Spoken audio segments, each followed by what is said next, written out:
whenever I'm sitting in an audience, when I'm listening to these guys, any pre-made questions I have, I think of better questions, so I'm writing feverishly, and then they answer half of the ones that I had written down anyway. So I'm going to start with one that's just kind of fresh in my mind. Harry will direct this to you because let's say we acquired properties in a 1031 exchange, and we hold title, and let's say a family living trust. And now you've scared the heck out of us, and we want to now exchange, we don't want to exchange it, we want to keep ownership, but we want to now put them in proper safety and create an LLC. Is that a taxable exchange? Absolutely not. Just as long as it's a disregarded entity no, it's perfectly fine. In California, when they give you the little form to fill out, you go, I don't own them in that entity anymore, I own them over here. They don't go, oh, that's a taxable event. No, it's not a reassessment as long as it's structured properly. Okay. Piece of cake. Piece of cake.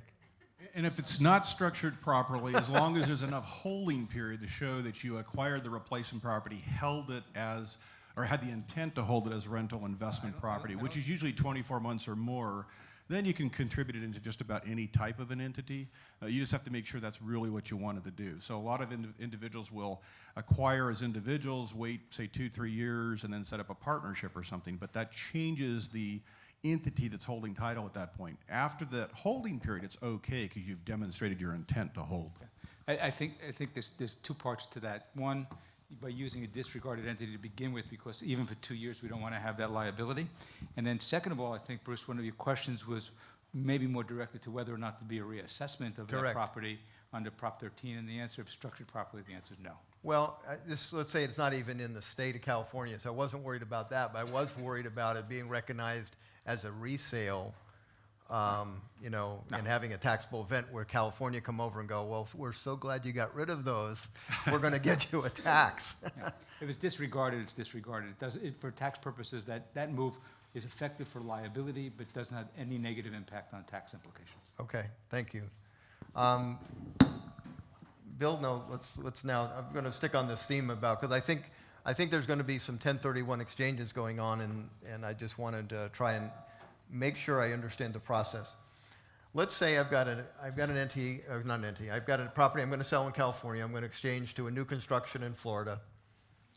But because of the time frame, I'm concerned about that. So you had said something about getting ownership of the property first, not a reverse exchange, but say you buy the lot and you're now going to be constructing the home. Is that something, let's say the title of the land, does that go into the exchange companies? Good question. So I assume you're talking about something to be more than 6 months. Well, it could be, and that's what I just want to hedge that off and say, okay, how do we make sure the time frame isn't a problem? Sure. So there's something called an improvement exchange or construction exchange or build-to-suit exchange, where the sale occurs, we acquire title, we as the qualified intermediary, so we park title to the new property, in this case the dirt in Florida, and then you'd have the rest of the 180-day window to make the improvements. As long as the improvements are paid for and completed by the end of the 180 days, it'll qualify. What if it isn't? What is it if it's not 100% done? If it's not 100% done, the portion that's completed, meaning that portion of the construction is completed, that portion would qualify. So if you get 80% completed, then 80% of it would count as real estate at the closing date. Okay. And anything that's not completed would go beyond that. If you have already acquired the land and you own the land already, then it probably falls into that advanced improvement exchange strategy where we have to lease the land to us and begin to create that kind of complicated structure that will have some risk to it. Okay, but if you do it the other way, then the lot would be, somebody says they want to do an exchange, but they want the lot not to be owned by them, they want to exchange into it. How do we set up the purchase of that? Is that through? So that would go through the qualified intermediary, so it would go through us. And the Norris Group could do a hard money loan for construction, and that would be part of it. Yep, and so we'd actually set up a single member LLC just to hold title. That would be the borrower for the Norris Group. We'd execute the note and the mortgage, et cetera. Okay. Karin, 1031 exchanging inside of a retirement account. When is that even ever necessary? It's like oil and water, right, Bill? Your private money is one thing, and your protected, your IRA, ERISA money. That's a different world. But can it do 1031? Does it ever need to do a 1031 exchange? It's tax-free or tax-deferred. There's no tax, so I can let Well, I'm the just tax saying, people talk about it. but if it has debt on it, that's what, if you have debt on something and you are selling it, there is Right. a So tax ramification. that would be an example where you might want to look at it. If you have an IRA that owns a leveraged rental property, you're going to sell it and have UDFI taxes to pay. The IRA can definitely do a 1031 exchange to defer those taxes down the road. Okay, so that is one time where it would come into play. And we do probably 5 of those a year, so it's not real common, but it does come up. The thing to keep in mind is that the client doing the 1031 exchange is the trust company as the custodian of the IRA. So everything would have to be set up by the custodian and signed by the custodian of the IRA, not the individual.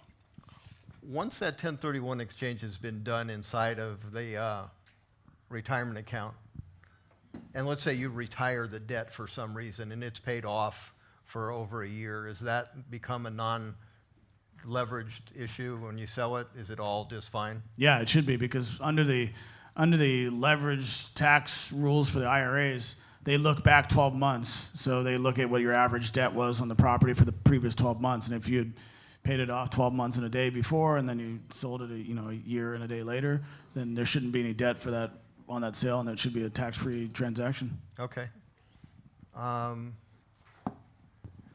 Rules about living in a no-tax state. As far as you have to live there for 180 days or 181 days or whatever, half of the year. Is that? This is all hypothetical, right? We're Very not talking about anybody we know. You're on tape, yeah. Right, And you're not talking about any. You're Right. not talking about me. Right, First question, you kind of were. But Yeah, every state's a little bit different, but generally speaking, most states, they do look at the 180-day mark as kind of a threshold for determining whether you were in the state more than not. But that's not even the end-all to be-all. They look at other things like, what are your connections? So are you, where are you driver's license? Where are you registered to vote?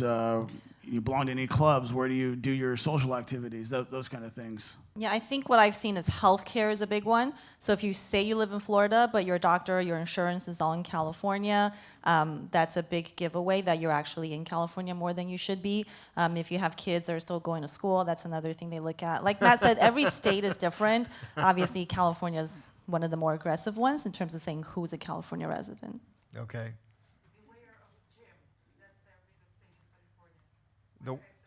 Where you exercise? Where you exercise, yeah. So associations, right? Associations, Yeah. clubs. Good thing I don't exercise. This is Take on that off tape. the This is recording, on tape.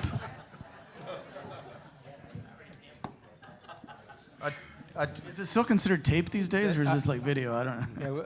Yeah, let me just jump in on that one for a second.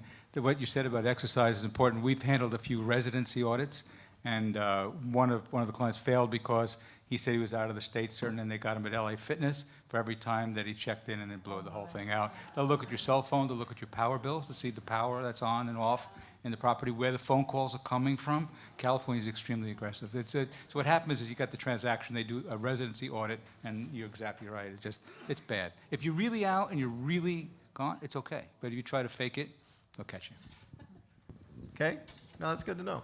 Are you allowed reasonable travel? So let's say you literally were going into a different state, and you're going to travel. You're not in Florida, you're not in California, you're somewhere else. Yeah, what's happened is that, well, I'll give you an example. Puerto Rico has this new code section, I think 222, that if you live in Puerto Rico over 183 days a year, you only pay 4% tax, okay, period.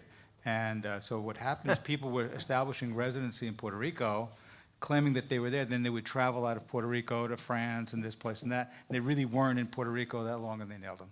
Okay. So, So you better be there, huh? yeah. Okay. You can have travel, but they'll look at that. In other words, yeah. Okay. Sticking on exchange property for just a second. So let's say I exchange a property and to another property, and then I decide after a couple of years, I'd like to live in that thing. Is that an allowable thing to do, and does that eventually change the nature of the asset? Good question. It's certainly allowable, so it all boils down to what I've said before, which is the intent. So you certainly don't want to put it in writing. You want to do the exchange, buy your new rental property. Everything should be reported and treated and filed as rental property. We usually recommend holding 24 months or more. We're a little more conservative, but 24 months straddles 3 tax returns, so you've got proof that it truly is rental property. And then after that point, you can change your intent. So you can move into the property, convert it to your primary residence. You would cease reporting it as rental. You'd start to report it as a primary residence. The fact that you've converted it would not trigger any tax consequences or anything like that. It just changes the way that you're going to report it. But it all boils down to proving intent if you get audited that it truly was rental property for a period of time. You know, with self-directed IRAs, there's a similar situation. If your self-directed IRA owns a property and you decide, hey, I want to live there, what you have to do then, it's a little different. So you can't just move in or declare it. What you have to do is get an appraisal and give us the appraisal together with a withdrawal form. You withdraw the property at the appraised value. We 1099 you at the appraised value, and you pay income tax at the appraised value.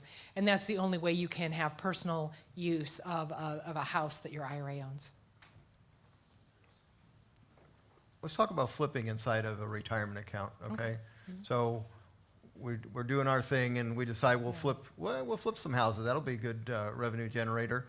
Is there a quantity for that before we have a business inside there? Like how many angels can dance on the head of a pin? Is that what you want to know? Yeah, there's no answer. It's the same thing. So basically, with the IRA, the IRS is looking. The answer is it depends, and the answer is what's your intent. You know, there you go. But if your IRA is, and I just forgot. Well, we were talking about flipping. So Flipping. Oh, sorry. No, that's I just okay. thought I of do so the many same other thing. things. You know. Wow. Okay. I'm not old enough to be senile. But yeah. So if an IRA is flipping, right? So how many can you do? I mean, we say rule of thumb it's 3. Because if the IRA is doing more than you're running an active business in the IRA, unrelated business income tax could apply. But there was one young woman who, and her IRA flipped 25 properties in 1 year, and she got hit for UBIT, unrelated business income tax. So she takes it to tax court, and tax court decides, okay, 17 of these properties you don't have to pay tax on, but 8 you do. Like, why? You know, what was the deciding factor? It's kind of the guy's mood, or the, investigator's mood at the time. It depends. So and also, if you are a flipper and that's what you do for a living, that's how you put bread on the table, and you flip one property in your IRA, they can see that as running an active business. So your IRA absolutely can flip properties. It's just whether or not it's taxable. do you have a comment? Or? Oh, no, I was going to say it just comes down to facts and circumstances, like what Karen already mentioned. So just, starting out, try to prove intent as a rental property if you're unsure. A clear intent would be, I bought it, I'm already listing it for sale. That's pretty clear. That's what my intent is. If I buy it, I rehab it, I list it for rent, and then it doesn't get rented for a long time. I get an unsolicited offer. That's more of a clear intent on, I did want it to be a rental, but I ended up selling it for one reason or another. So I would say not so much the number of flips, but what is your intent and what can you prove? One follow-up question. So let's say in your retirement account, you've got a dozen properties that you've had for rentals for a few years. You decide, you know what, I'm going to sell them all now. Is there any problem with that since you've already established the intent of the rental? Absolutely. Your IRA can sell, buy and sell and exchange, or, buy and sell properties. You can buy it today and sell it tomorrow. You can buy it today and sell it in 3 years. There's no particular tax ramification because, if there's UBIT or UDFI, there may be different cases, but just in the self-directed IRA, there's no time limit on holding the asset. Okay, I'm not sure I understand that. Okay. Yeah. How does that not get considered a flip? What I was saying is I've had assets that I established as rentals, and then I want to sell them all. Mm-hmm. That I'm selling, and there's no problem with that, correct? No, it shouldn't be a problem at all. I mean, assuming they're free and clear, there's no debt on them, then it's just the IRA selling a rental property. It should be, a tax-free transaction. Okay, the debt came into that. I didn't think about that. Okay. Karen,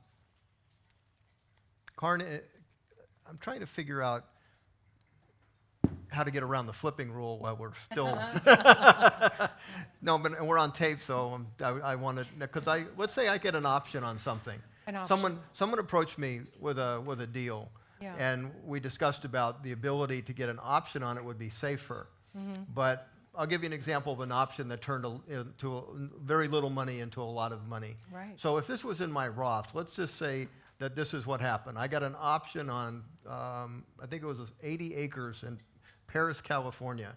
And the guy put up $500 to get an option. Yeah. And then KB Homes built on the lot next to them. Yeah. And he sold the option for $30 million.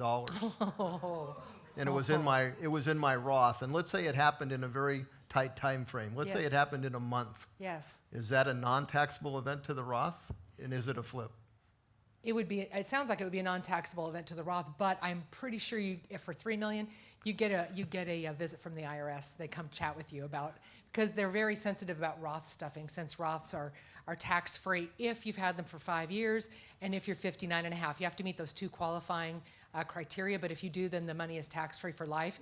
So it sounds like legitimate. It was a real estate investment. It paid off big, happened to be in a Roth. All that money is tax-free, but they're going to have a chat with you about how that money is tax-free and if they agree with you.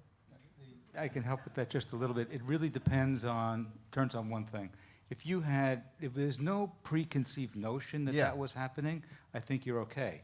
If you knew that the other person was doing it and you knew this was going to happen, I think that's a completely different story. So if it's the luck of the contract. Yeah, if it was serendipity. This was serendipity in the sense of timing. Yeah. He thought there would be certainly value in the land. That's why he wanted the option. Did he know KB Homes was literally coming in within the month to break ground on no, he didn't. He keeps saying he. Well, it was a he. It was a friend of mine. So yeah, one of the better deals I've ever heard of. Not that I was jealous. I wasn't. I was happy for him. I've got a question about taking income in a C corp. So the rules have changed. The maximum tax is 21%. Right. They changed it. There was a graduated scale. Now it's just a flat tax of 21%. Okay. Hypothetically, let's say what I'm saving. And I know the plan would be you leave it in the C corp basically forever, almost like a savings account. Okay. So let's say I took $100,000 a year that I would have taken as a paycheck, and I just leave it in there. I'm not paying Social Security and Medicare on either side, correct? Correct. If you haven't paid yourself a salary, then That's you right. wouldn't be paying So Social Security. what Medicare. percentage of tax is that combined? Anybody know? About 15% for the Social Security Medicare taxes. Okay, so 15 of the 21. So I'm down to 6. Well, so the company's going to make the money and pay the 21% tax. Then the I know, company's but going it to have didn't. leftover cash. But it didn't pay the 15. If it paid me, we would be paying 15 of the other, right? If it paid you, you paid the 21 and plus the 15.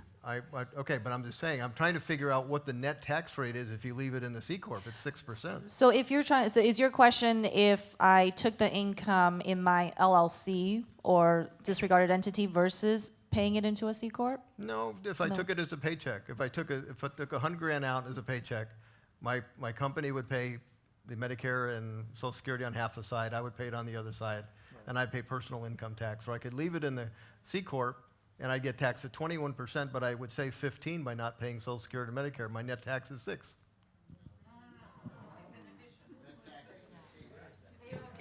What am I missing? So I'm not going to take it out. I'm leaving it in the corp. Period. So the C corp is going to either, it's going to make its profit, and then it's going to either give you you could leave it in there, obviously.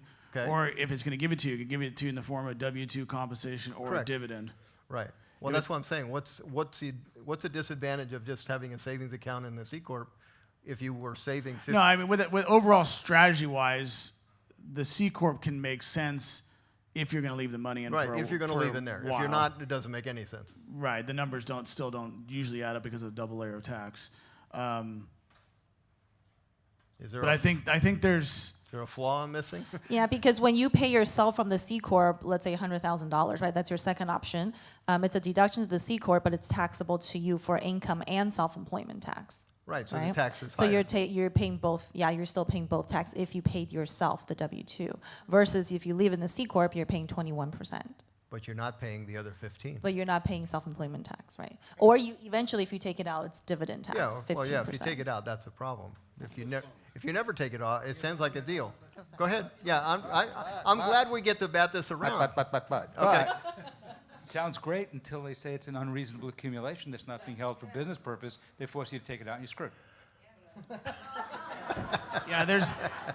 So what Harry's referring to, there's other taxes that can kick in with C corps that if you leave the money in for too long and there's not a justified business purpose for leaving it in there. Well, see, I didn't know that. That's why I'm asking the question. Yeah, it's, And I think for investors, one of the most common things we see is you say, okay, let's leave it in the C Corp. What are we going to do with it in the C Corp? You're not going to put it in a savings account and earn 0.002%, right? So what are you going to do? You're going to invest it in real estate, in stocks. And the issues with that is in a C Corp, double taxation, right? And there's no such thing as long-term capital gains. So if you buy a rental in your C Corp and you hold it for 20 years, you still don't get that 15% long-term capital gains ever. So yes, in theory, yeah, let's leave it in the C Corp, but practically speaking, well, what are you going to do with that money in the C Corp? Okay. The money that Bruce is talking about, the profit that's left in the C Corp that's taxed is 21%. What if the purpose for leaving it there was to secure a real estate loan or some other loan, and then the business went out with that loan and did what the business does?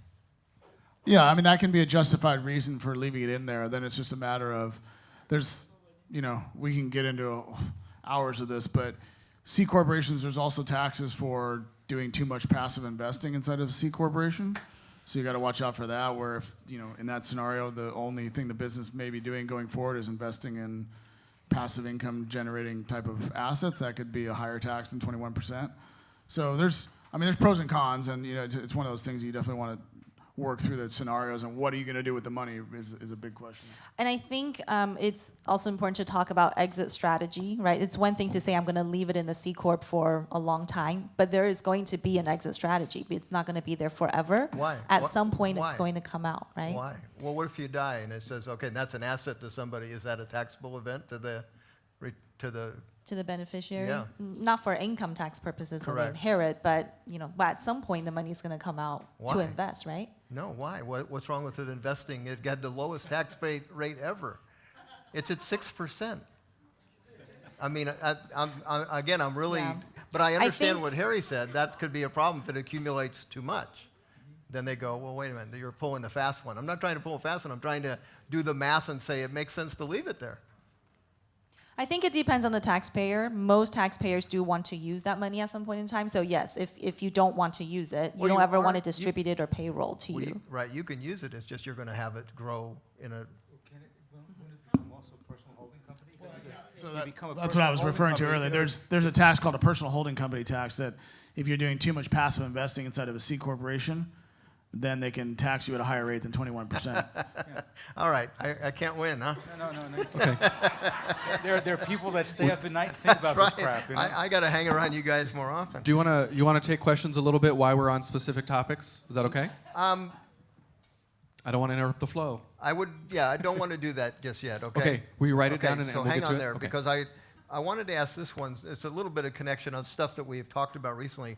The additional ability to add ADUs, the additional dwelling units. Okay, so I have a residence and I decided to build an ADU in my backyard and I rent it. Do I now have a residence with an additional tax-free sale, or do I have now partial occupant ownership sale and partial rental sale when I'm selling the property? Yeah, isn't that a mess? So let's say I spend $100,000. I've got a $1 million property. I spend $100,000 on an ADU that has a valuation of $200,000, and I go sell it. And instead of making $300,000, I make $500,000. Is all $500,000 not taxable because it's residence, or is the other $200,000 taxable as a rental flip? So it's what we refer to as a split-use property. So you can certainly take a single family and rent out a couple rooms. You can do an ADU and rent that out. And typically, when you go to sell it, then your accountant's going to sit down with you and allocate X% of the property is allocated to your primary residence, and X% is allocated to rental or investment purposes. And part of the property would then be under the 121 exclusion or the $500,000 tax-free exclusion, and part would probably be a 1031 exchange or taxable if you just cash out and pay the tax. See, that was so simple, huh? No, no, I wasn't, I didn't know what the answer was. That's the fun. I get to ask the stuff I don't know the answer to, and I'm going to get bailed out. It's wonderful. The bonus depreciation rules, I just wanted to make sure, because I was writing questions when you guys covered that. Was that not applicable to residential, or it was? It's become more applicable to residential properties the last couple of years, but the big change of the bonus was that before they had to be brand new assets. So, if you wanted to write off $5,000 of, appliances or something, they had to be brand new appliances that you bought for your apartment building. Okay. Now they can be used if that's what you wanted, if you were buying used. So it does, so that's a big change for it. But no, it's been applicable to apartment buildings and personal property, small things like that. Residential rental units too? When you Not the building itself, but components of, it can be the furniture, it can be the appliances. Okay, there's no carpet. difference if I have a 100-unit apartment building or I have one rental. I can depreciate whatever the improvements are in that one rental. Is that accurate as far as I put into appliances of the one rental and replace the AC, I can depreciate all of those improvements that year? It doesn't, the law doesn't change based on the fact you have 1 versus 100. Okay, but that's kind of what I didn't Yeah. I didn't catch. All right. In the event we have losses on flips, and does our ability to write those losses off change in how we held title? So let's say I held it in my own name and I flipped it and I lost 30 grand and I go to deduct it and I think I'm going to deduct all 30 against income this year. Is that likely to occur? And if it's not, could I have held it in another entity, which it would have been better to do? So you can definitely do that under the presumption that you are, we'll say actively involved in the flipping business. So you're the one doing it. We call tax world, it's you're materially participating. You're not passive in it. So as long as you can prove that, then you're in the trade of business and you should be able to deduct that loss against your other sources of income. And that would be the same treatment if you held it in an LLC or a partnership. You would not get the benefit if you lost money flipping in a C Corp, because a C Corporation pays its own taxes. So when the C Corp loses money, it does not help reduce your personal taxable income. Okay. Karin, if I have an IRA and I'd like to put the assets in a Roth. Mm-hmm. Are there barriers to that? Is there a limit to how much I can do? And does that have to do with income levels? It doesn't, thanks to TIPRA, which was the Tax Increase Reconciliation and Prevention Act. Remember that? 2010, yeah. You can convert regardless of your income, and there's no barrier or no cap on how much you can convert. So no barrier at all, no cap. So it's something interesting, to keep in mind as a result of the Tax Reform Act that just came out. Before, you could do a Roth conversion, is what they're talking about, convert your IRA to a Roth, pay the tax. But let's say you did in December. You had all the way until October of the following year, assuming you delayed filing your taxes, to decide if you wanted to undo that conversion. They call it recharacterize it. Because maybe your investment went down and you don't want to pay tax on $100,000 if it's only worth 50, or maybe your tax bracket was a lot higher than you thought it was. As a result of the tax reform bill, you can no longer do these recharacterizations. So if you're going to do a Roth conversion, you really need to make sure that it makes sense in your scenario. One tip would be, maybe you figured out, I think I'm going to convert $100,000 for the year. Well, maybe do that in small chunks throughout the year, as opposed to doing it all at once, especially if it's in an illiquid asset where it may really go down in value or something. So that gives you some flexibility in watching the market change, obviously. So. Okay. Harry, this one's for you. Thanks for scaring me once again today. Appreciate that. My pleasure. The preferred way to hold a rental property, is the answer just flat out, it's going to be an LLC? An LLC could be a limited partnership, but the answer, yes. A limited liability entity, to either most likely taxed as a partnership, but not taxed as a corporation. Yes. Okay. End of story. And in California, the fee is $800 a pop. Yep. And then it also gets played with if you have a rather large income connected to that. So, Yeah, if it's a LLC taxed as a partnership or disregarded entity, then California also has a gross income. Yeah. It's a fee. They call it a fee. that can jack it up to $12,000 if you had $5 million. I found that out, by the way, accidentally one year. Yeah, but you get, California says you got $5 million, you can give us You can give us 12 grand, 11,900. yeah. But the interesting part about that, you could have 100 million and still 11,900 It's only, yeah. bucks. So it's kind of a screwy thing. But the answer is absolutely yes. And then if you use another state's law, so you may add another couple $100 on top of that. When you have properties in other states, are you saying that you're better off having the California entity just being able to do business there? Is that your preference? No. Usually we rarely use California entities, Okay. even for California properties. We'll use Delaware, Nevada, Wyoming, South Dakota, because the laws in those states are better than the laws in California. And remember I talked about the looking down? So in California, there's two remedies. One, we could place that lien, so you can, you can't get into my income, you can't get in, but you can get my income if I distribute it. But California has a second remedy called a foreclosure, which allows the court to foreclose against the lien in California. It's kind of not the same as a foreclosure that's used for real property.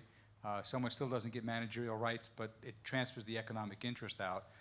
Other states, about 39 states, don't allow that to happen. So we always want to make the argument that the other state's law applies, and it's a tug-of-war between the plaintiff and the defendant as whose state's law is going to apply on a California property. But it's interesting. So the answer is yes, always an LLC and not necessarily California. When I live in California, California is going to want me to pay the $800 on the foreign entity, right? Yes. Okay. If you manage it, then the answer is you're considered doing business in California.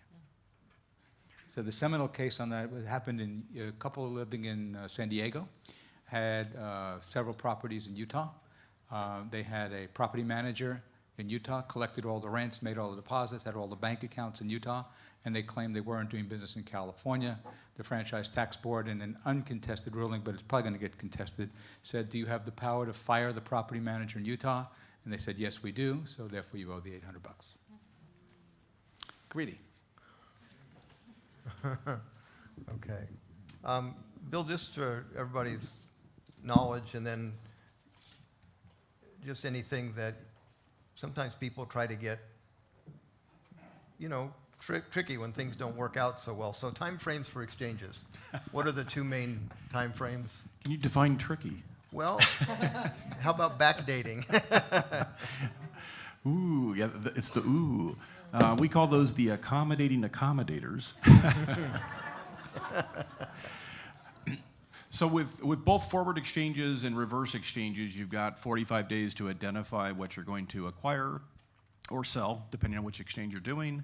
And you've got an additional 135 days after that to complete your 1031 exchange for a total of 180. That's actually in the tax code, so the IRS doesn't have authority to change that. We've had clients who've had medical issues and disasters and things like that, and then their attorneys have written to the IRS asking for an extension, and they've always gotten a reply back that we don't have the authority to do that. So it is set in stone.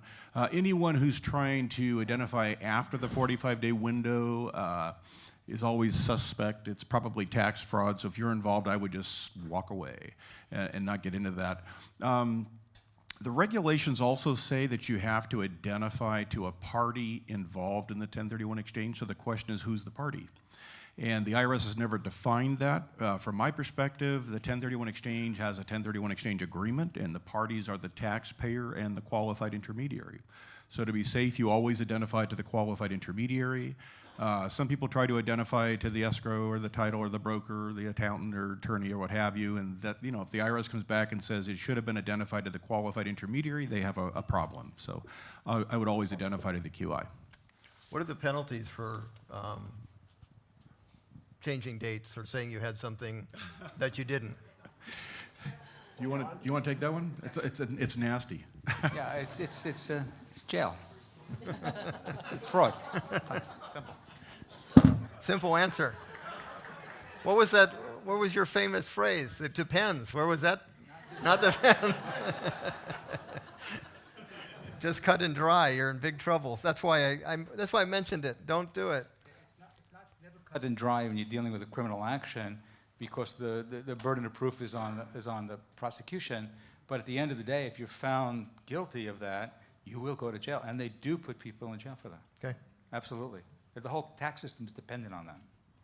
But I do want to say, so, normally the burden of proof is, the burden of proof is innocent until proven guilty, right? In the tax world, when you're audited by an IRS, you're guilty until proven innocent. Yes. So if they want an audit, you have to prove your expenses, you have to prove your dates. Yes, but that's true, but this is a criminal action.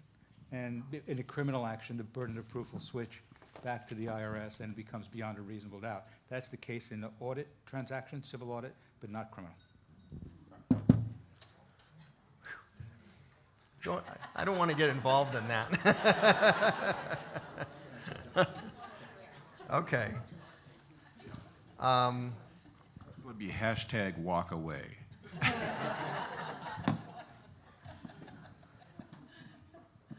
If I sell a residence, right now the rules are if I'm a married couple, I can sell it if I've lived there over 2 years, make $500,000, and it's tax-free. What if you make $1 million? What are your options on the extra 500 grand? Is that something that can be exchanged, or you just write the tax, and is it considered capital gains? Good question. So the IRS has actually come out with a ruling that allows the taxpayer to move out of their house, convert it to rental property, rent it long enough to show that was the intent, and then when they ultimately sell, they get the benefit of both worlds as long as they still qualify for that $500,000 tax-free exclusion. So effectively, just to kind of put that in years and an example, let's say you've had a primary residence for a long time, your capital gain now is way over $500,000. If you were to sell the property, you get $500,000 tax-free. Everything above that would be taxable. You could then move out of the house instead of selling it, move out, convert it to rental property. Again, I'd recommend renting it for 24 months, so 2 years, to prove intent, and that gives you 1 more year after that to sell and close on the sale, and then you qualify for both. So you get the $500,000 tax-free exclusion, and you could do a 1031 exchange because it's been rental property for the last 2 years, and you actually qualify for both. So to kind of piggyback or an alternative to that, let's say you didn't turn it into a rental property. You could sell it, utilize the 121 exclusion, and because of the opportunity zone benefits now available, maybe maybe you're downsizing. So you keep $500,000 tax-free, and then you reinvest the other $500 into the opportunity zone, and you can defer the taxes on that extra 500 grand. So that's another alternative. Okay. Opportunity zones. Do you think are they basically for large projects? I don't know enough about what I'm about to ask, so I really don't know. I get the feeling they're for pretty large projects, and the rules are still not really all in place. Yeah, I think the rules are definitely unclear. There's new things coming out all the time on the IRS website. Like Aaron said, the new information was just released. I just read 72 pages of that wonderful information last night, 2 days ago. But yes, practically speaking, we are seeing most of that coming through in the form of a fund, larger operators, developers, and syndication stuff. I do have clients looking into investing in a property in the zone themselves, but so far, at least in our firm, we haven't had any clients individually do that yet. It's possible, like Matt said, what the IRS really requires is a self-certification. I wanted to add one thing. On the half hour the IRS spent with me on the phone, she was very helpful.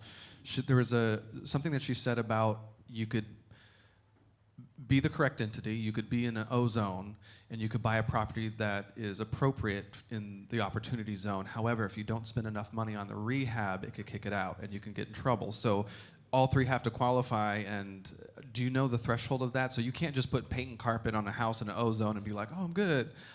You have to do substantial upgrades. And I think there are a couple other issues that I read about. One, the properties have to be shovel-ready. In other words, you can't hold on to it. You can't put it into a fund that holds the money for 2 years looking for opportunities. It has to be ready to invest right away. The other thing I don't know, maybe you guys know, does this thing sunset in 2026? So it's not permanent? Yeah, I think it's there's some at the end of 2025, 2026. if you've still held the investment, there's an opportunity to Yeah. get some of that tax-free. But I would think, like with most of it, I would think it probably would go away So theoretically. the ozone opportunity is probably up until about 2025. We don't know what happens in 2026. And then, is it correct that if you hold the property 10 years, the ozone property, that it could become tax-free? So I think it's the way I understand it is if you hold it for 5 years, 10% of your gain that you were trying to defer originally is now tax-free.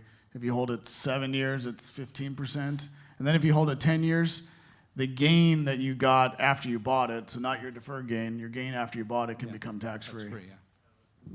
So I think another thing that comes to my mind is because I remember back in like 2006, Hurricane Katrina Right. hit. They were trying to revitalize, obviously, Louisiana, New Orleans. So they had the Gulf Opportunity Zone, GO Zone properties, where you could write off 50% through depreciation right away. Obviously, on paper, it sounds like a great thing. In practice, it was great for a little while, but we still have clients that still own those properties because they can't get rid of them. So, the market was oversaturated. So I would, obviously with any investment, you're going to make sure the investment makes sense. That's my caveat with, when I read these things about the Opportunity Zone. Okay. Repeat the question. So the question was, who designates the areas to which qualify as Opportunity Zone? Aaron, you may actually know the answer better than I would. Yeah, I believe that's the IRS. There's a federal there, but it is managed by each state. So California, on the Department of Finance, I think has a list of those that qualify in the state of California. So I would just be careful. I think it starts at the federal government, and then I don't know if the state has input, but I've found information at the state and federal level.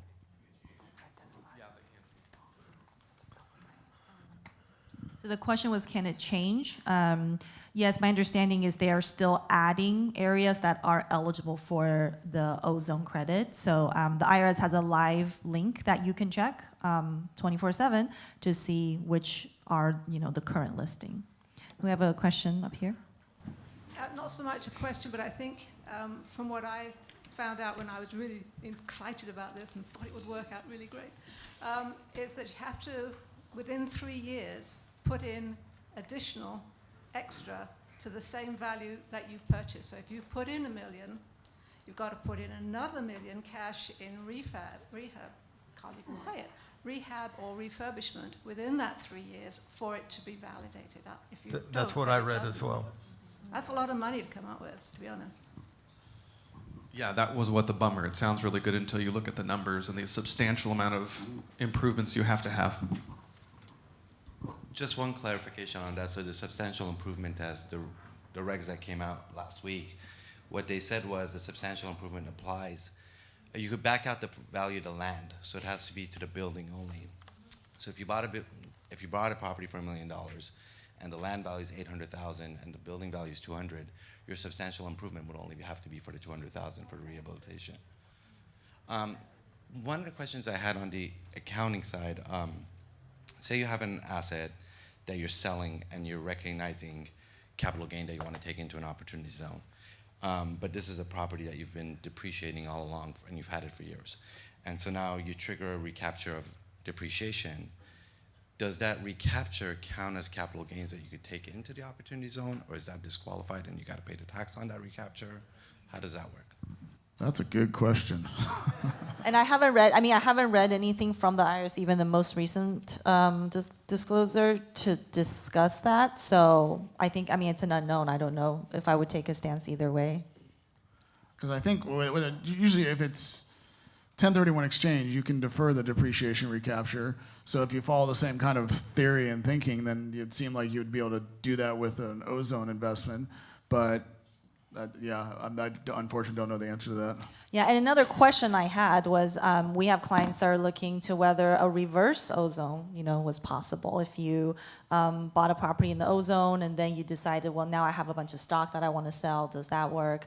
That's another area that it's silent on too. So like Aaron said, the IRS, they know there's still a lot of clarity they have to bring, but it's such a brand new thing that everyone's talking about it because, stocks have gone up, real estate's gone up, and people are wanting to sell and trying to take advantage of it. So they probably just need more resources to get us all that information sooner. So I think the takeaway here, though, is if you guys have questions for the IRS, you have Aaron call them. And he will find you the answer. She's my BFF now. So we are going to try to create something probably next spring once there's more clarity on the IRS, and we'll work on that. Okay, I've got a question about, and once again, you caused me concern, Harry, about retirement, money in IRAs and things like that, and Karin, your input too. So if I need to create an entity inside of my IRA to protect it, in other words, block it from accessing my other assets, what is the entity? The first part is you really need to dissect that a little bit. So if the money that's in your IRA was rollover money from a ERISA qualified plan. So if I had $1.5 million in a 401k or pension plan, Right. and that got rolled over into an IRA, that IRA rollover maintains its exemption and is protected. It's in the traditional IRA, or it came from or it's a solo 401k. That's where we have the exposure that exists. Okay. And then it depends on where you live. So if you live in Arizona, you live in Texas, you live in Oregon, you live in Washington, they treat the qualified plan the same as an ERISA qualified plan, so it's protected. Okay. California is an oddball and says that, then it depends on whether or not you filed bankruptcy or not. So if you filed bankruptcy, all right, under federal law, then $1 million worth of the IRA is exempt from the claims of creditors. But if you're not filing bankruptcy and you're going under state law, then it's the judicial determination whether it's reasonable and necessary in the judge's determination, considering all your other assets. So that lets them break into the IRA. But if they break into the IRA and find a single member limited liability company under a state law that provides asset protection or charging order protection for the single member LLC like Delaware or Nevada that sits inside the IRA, then the best that they should be able to get is a charging order and can't reach the assets. Sorry, but that's the answer. Yeah, I'm glad that's recorded. I'll have to listen to that again. That's what I was thinking. So, Karin, what are investors using? Yeah, that one's off. What entities do you see investors using inside their retirement accounts that use like checkbook? Right. Well, when you hear about the checkbook IRA, that's such a misnomer, right? Because there's no such thing as a checkbook IRA. You go to the IRS's website, you're not going to find a checkbook IRA. It really is the IRA-owned LLC, and as Harry and everyone else has explained, it's a special purpose LLC. It's a pass-through entity, and that's what you can use in a self-directed IRA. We've stopped using trusts, and because there we go. Now we've got another one. So it's the IRA-owned LLC that our account holders use if they're going to use an entity, but it's not necessary. And honestly, the IRS is going to look at these things because the ability to commit a prohibited transaction in an IRA-owned LLC is pretty huge. So think about this: when your IRA is investing, you've got to pass those tests. I mentioned prohibited transactions earlier, so I know what they are. So if you call me and you say, hey, Karin, this is what I'm thinking of doing, does this sound like a prohibited transaction to you? I can give you my opinion. But if you've got an IRA-owned LLC, you bypass me, you bypass the self-directed IRA company entirely, and you're going to make your own decisions about what you're going to do. Your chances of committing a prohibited transaction are a lot higher. And so the IRS, now they know if you have an LLC in your IRA, by the way. They didn't used to. A few years ago, they changed the reporting on the 1099s and the 5498s. So now there's a little code to say what kind of asset is in your account. Previously, that didn't exist. So the IRS knows where the low-hanging fruit is now. The IRS knows who has an IRA-owned LLC, and they can come audit those, and I think they'd have a pretty good chance of finding a lot of prohibited transactions. Does that cover it? Yeah, one other question. Let's say I have a property that I've held as a rental or a flip, I guess. It has leverage. Mm-hmm. I borrowed 50% of the money to create the opportunity. Mm-hmm. When I sell that, let's just use even numbers. I borrowed 100. I bought it for 200. I sold it for 400. I got a 200 grand profit on half of it was borrowed money. Right. So how do I? It's not all non-taxable at this point. Right. So how much of it is taxable? You know, that's when I would say, ask your tax advisor. And that's why we're here today, right? Because when Okay. people say, ask your tax advisor, oh, guess what? She's sitting next to me. Okay. Keeping it simple, if you had never paid down that loan, it was still 100 grand when Yeah. you sold the property, then 50% of your gain would be taxable. But if you were able to pay it down over time, where we talked about earlier, where maybe it's paid off and you look back 12 months, you haven't had a mortgage on it, then all that gain can become tax-free inside the IRA. Yeah, let's just say it's a hard money loan. The principal balance doesn't change. They just paid interest payments.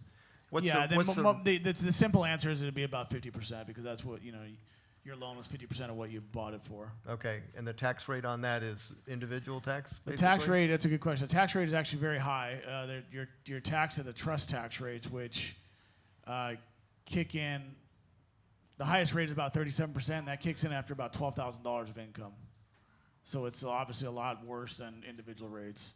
So the UDFI tax can be a lot sometimes. But again, when clients are looking at using the IRA to invest in rental properties with leverage or not, we don't shy clients away just because of the UDFI tax. But you just have to understand what the numbers look like and make sure the investment makes sense, because what is your IRA investing in right now? What is it earning? If you're going to earn more doing this, even after paying the taxes, it still seems like it makes sense to me. Yeah. It's just something to keep in mind, obviously. And I want to add on top of that once your IRA pays those taxes, the UDFI or maybe even if it's UBIT, then again, to reiterate what I said earlier, if then you go to retire, now you're going to take that money out as retirement money. If it was in a traditional, a SEP, a simple IRA, now you get to pay income tax on that. So you paid UBIT or UDFI, now your IRA paid that, and then later you'll pay income tax on the income. So always think about that double taxation. And by the way, is there California tax on this too, on the UBIT, UDFI? I think so. I'm almost You have positive. to you have to ask your tax person? Yeah, I have to double check that. But if you look in your handout, we did provide a very detailed calculation of how UDFI works. When you purchase a property, when there's taxable rental income and when there's not taxable rental income, because during the holding period of a leveraged real estate, a lot of times there is no taxable income because we have depreciation to offset it. And so a lot of the traditional strategies like accelerating depreciation or potentially 1031 exchange, like Bill said, those are ways to avoid UDFI. And another one that I think maybe Karen touched on earlier was if you invest with a solo 401k, then you don't have to worry about it. No rhyme or reason why the IRS assesses UDFI on IRAs, SEP IRAs, and all those, but not solo 401ks. Let's say I have these rentals in Florida. I'm really happy with them, but 10-year mark comes and I think, you know what? I'd rather carry the paper on a sale than collect rents. So I sell them and I carry back paper. How many of those am I allowed to do at this point? Is there a number before there has to be a licensed somebody involved in it? Uh-oh. I mean, just a real comment on the tax side, there's no number of limitations. IRS doesn't care how many you do. It's an installment sale. But I don't know legally if there's a broke license. I don't know the answer because it depends on state law. We just went through one of those with one of my clients, and there are some other advisors saying, well, you've made enough loans now, you really need a license. And then they said there was no objective standard for that on private loans. So I don't know the answer. Just let her rip and see if you get away with it? I don't know. We'd have to research that. I'm for just everybody. kidding. Yeah. Okay. Tax-wise, though, let's say I didn't get a down payment, and let's just use round numbers. I made a $100,000 profit on each house, but I carried the paper and I got it in monthly payments. How am I taxed on that? So you're going to be taxed as you receive money. So usually when most people structure these, they're getting interest and principal, obviously. So the interest is going to be taxed at your ordinary marginal income tax rate, whatever that is. The principal portion, a portion of it is going to be taxed at capital gains rates, assuming you held the property for more than a year, and the usual long-term capital gains rate. So there's going to be components of both. Okay. And then, your example, you said you didn't receive a down payment. Obviously, if you do receive a down payment, that's going to be taxable in the year that you receive it as under that capital gains that we just discussed. Are there ways to set up a lease option? So instead of selling somebody and carrying paper, if I carried a lease option, is an option that goes beyond 3 years become a taxable event to the IRS? Or is there any time frame that's attached to any of that? No, the IRS just requires that the agreement be reasonable. So the options amount is reasonable. The option amount is not like 20% or 40%. Then it starts to look like a down payment. But yeah, from a tax perspective, when you do a lease option, from the seller's perspective, you still own the real estate. So you retain depreciation and property tax and all the write-offs. Until the option is exercised, you get all of the benefits. So conversely speaking, if you're buying something via a lease option, you don't really get the traditional tax benefits that we think about when we talk about real estate investing. Is there? We've seen people run into that issue where they've gone out and done these. They think they've done a installment sale, but they've actually done a lease option, so they don't actually own the property. They're not getting the depreciation they're expecting to get. So that's something to keep an eye out for when you're doing the transactions. Yeah, so if you're doing creative real estate like that, definitely have your CPA, have your attorney look at the contract, because how it's written could make a difference between whether it's actually a lease option or an installment sale.